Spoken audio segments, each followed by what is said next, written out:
Boa noite para todo mundo. Hoje, dia 29 de janeiro de 2024.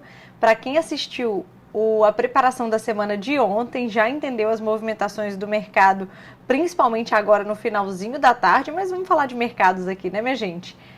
Já peço para vocês, como sempre, deixem um like no vídeo, se inscrevam no canal e ativem as notificações para ficarem sabendo sempre que eu postar um vídeo novo aqui para vocês, né? Mas vamos lá.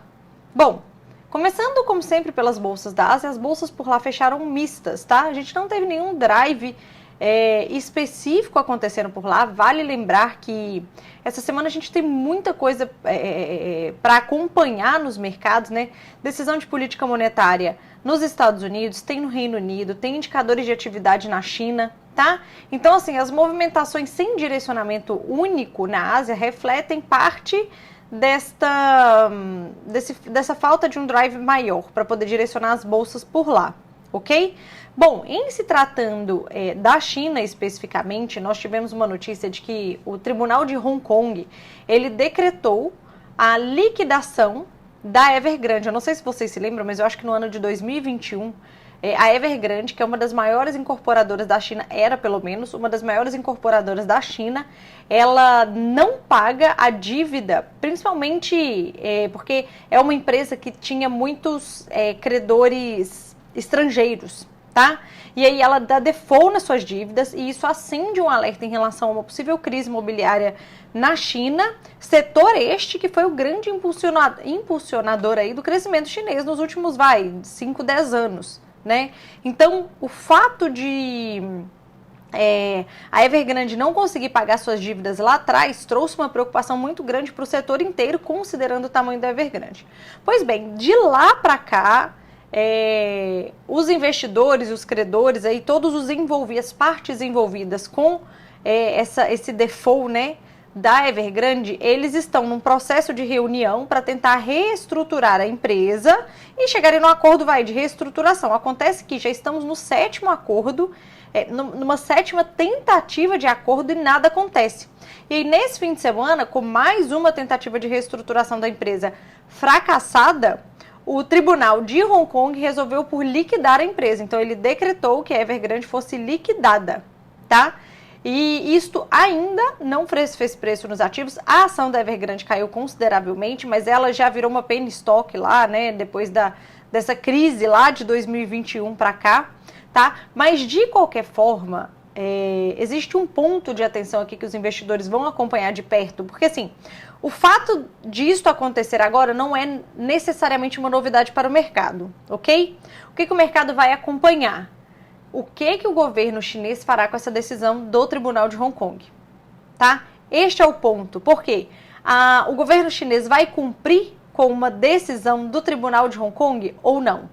Porque se ele não cumprir, minha gente, o risco que os investidores terão em investir na China poderão ter consequências catastróficas. Na medida em que o investidor não se sente seguro, existe um risco aqui, por exemplo, do não cumprimento de uma decisão de um tribunal internacional. Internacional não, mas de um tribunal de Hong Kong, que é China, mas não é China ali, né? Mas enfim, fato é que os investidores eles vão acompanhar de perto se a decisão do tribunal será executada ou não. Caso não seja executada, isso pode sim estressar os mercados. Tá? Porque vai trazer uma insegurança ainda. Já é extremamente inseguro investir em empresas chinesas por conta de todo o controle político, falta de transparência e etc. que existe por lá. Este seria mais um indício aí que traria preocupação para os investidores. De qualquer forma, isto não contaminou as outras ações a ponto de provocar uma negatividade em todas as bolsas da Ásia, tá? O minério de ferro, ele acabou positivando essa madrugada, mas permaneceu dentro de uma estabilidade ao longo do dia de hoje, tá? Já o petróleo, ele realiza parte da alta da semana passada. Para quem viu o vídeo de preparação de ontem, viu que o petróleo ele subiu mais de 6% só na semana passada e no mês ele está subindo quase 9%. Então hoje ele realiza parte destas altas, tá? Nada de muito específico, muito pelo contrário, inclusive, viu, minha gente? Segundo a Bloomberg, os Estados Unidos estuda retomar as sanções ao petróleo venezuelano. Os Estados Unidos tinham tirado algumas sanções lá, na medida em que a Venezuela assumiu um compromisso de ter eleições justas esse ano, tá? Só que isso principalmente quando estourou o preço do petróleo no início da guerra da Rússia com a Ucrânia, lembram? Só que o que acontece? Na medida em que o processo eleitoral se aproxima lá na Venezuela, alguns opositores já foram descartados, eles proibiram, teve uma candidata, na verdade, à presidência lá, que ela já foi cortada do processo eleitoral. E aí os Estados Unidos se posicionou, falou assim, olha, o combinado é que a gente retiraria as sanções porque vocês fariam um processo eleitoral transparente, seguro e etc. Então, se vocês não retomarem com esses opositores ao processo eleitoral, nós vamos retomar as sanções da Venezuela e, quem sabe, até acrescentar novas sanções, tá? Isso tenderia a fazer uma movimentação positiva no preço do petróleo, mas considerando que ele subiu já 9% no mês e tal, acabou não oscilando tanto em relação a esse tema e também, por enquanto, não se passa de uma ameaça de sanções. Ainda não foi feito de fato, ok? Fato é que nós temos um cenário de commodities dentro da estabilidade para negativas no dia de hoje, ok? Bom, quando a gente vem para as bolsas da Europa, as bolsas da Europa numa completa estabilidade, tá?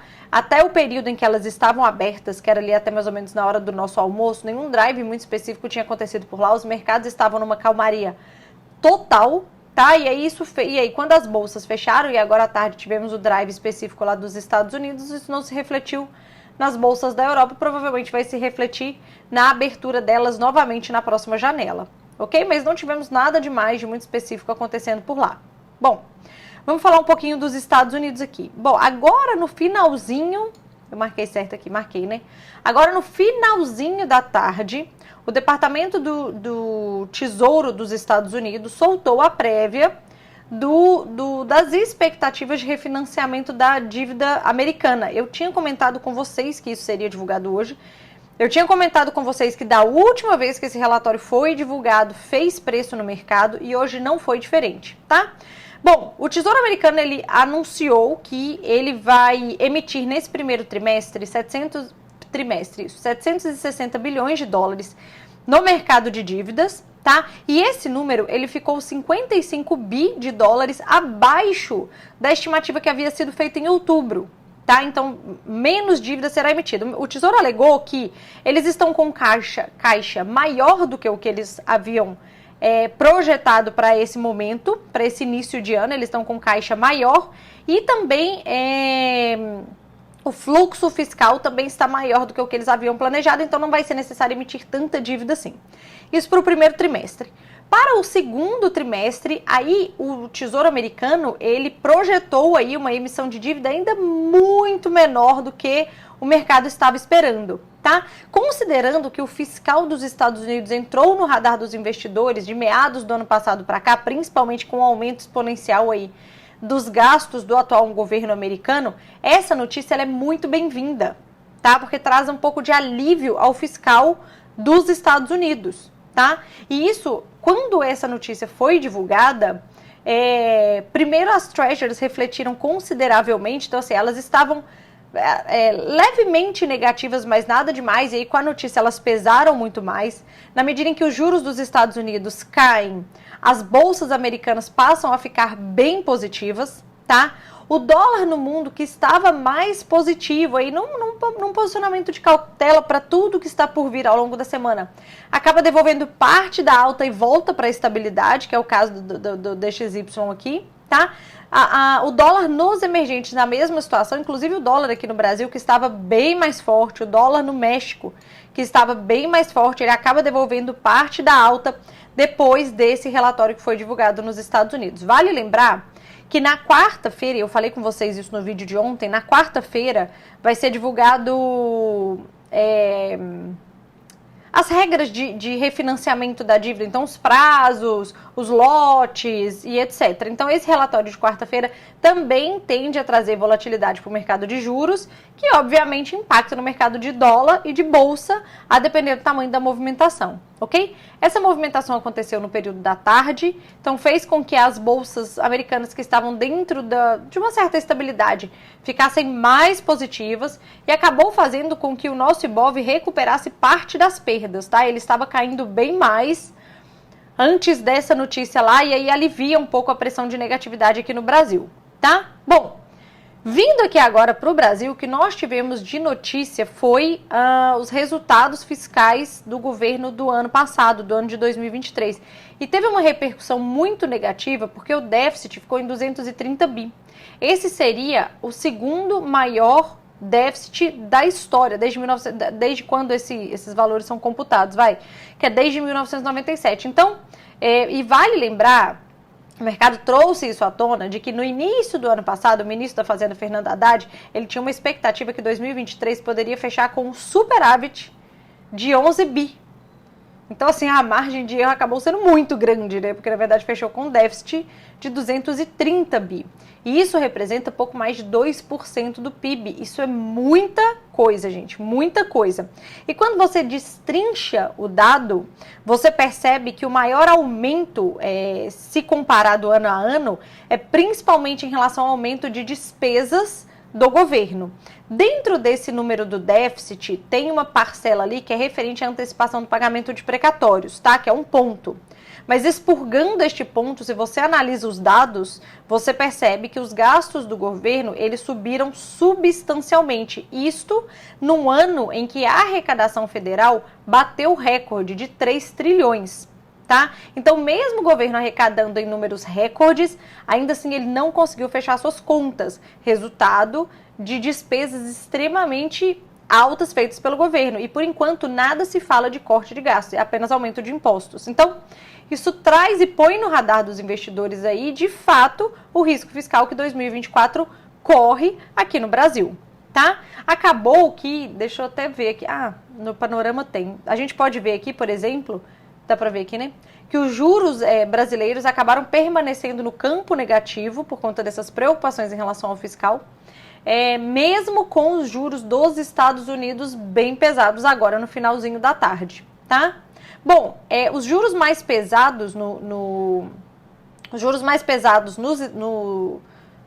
nos Estados Unidos refletem numa positividade das bolsas por lá e os juros mais positivos aqui no Brasil mantêm.